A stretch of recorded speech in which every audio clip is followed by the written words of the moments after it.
Sickle cell anaemia નાબૂદી અભિયાન રોગને અટકાવવા વિશેષ કાર્યક્રમનું આયોજન.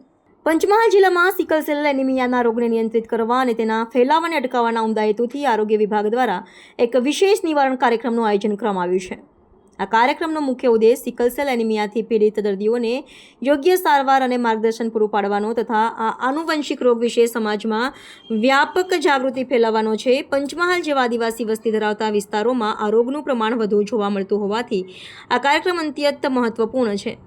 આ નિવારણ કાર્યક્રમ અંતર્ગત સગર્ભા મહિલાઓ, નવજાત શિશુઓ અને 40 વર્ષ સુધીની વયના તમામ નાગરિકોનું વ્યાપક પરીક્ષણ સ્ક્રીનિંગ કરવામાં આવી રહ્યું છે, જેથી રોગનું નિદાન પ્રારંભિક તબક્કે જ થઈ શકે. જે વ્યક્તિઓ સિકલ સેલ પોઝિટિવ જણાય છે અને તેની રોગની ગંભીરતા, સારવારના વિકલ્પો અને રોજિંદા જીવનમાં રાખવાની કાળજી અંગે વિસ્તૃત માર્ગદર્શન આપવામાં આવે છે.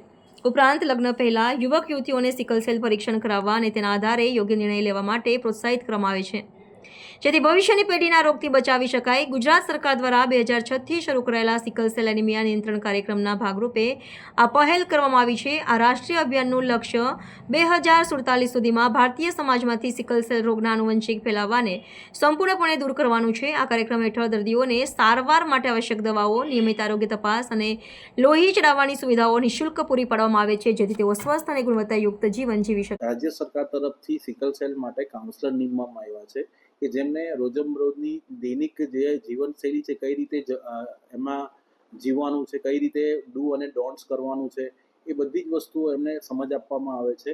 અને આમના કંઈ જો સિકલ સેલ ક્રાઇસિસ કે કંઈક તકલીફ થાય, નજીકના પ્રાથમિક આરોગ્ય કેન્દ્ર, ઇવન ટર્સરી કેર સુધી, એટલે ખાસ કરીને મેડિકલ કેર સુધી એમના જે કંઈ ટ્રીટમેન્ટ પ્રોટોકોલ છે એ પ્રમાણે એમને ટ્રીટમેન્ટ અપાય છે. જો એમને લોહીની જરૂર પડે તો એઝ પર પ્રોટોકોલ પ્રમાણે આયર્ન સુક્રોઝ ને એની પણ સારવારની પદ્ધતિઓ અને PSC સુધી તમને મળી રહે છે.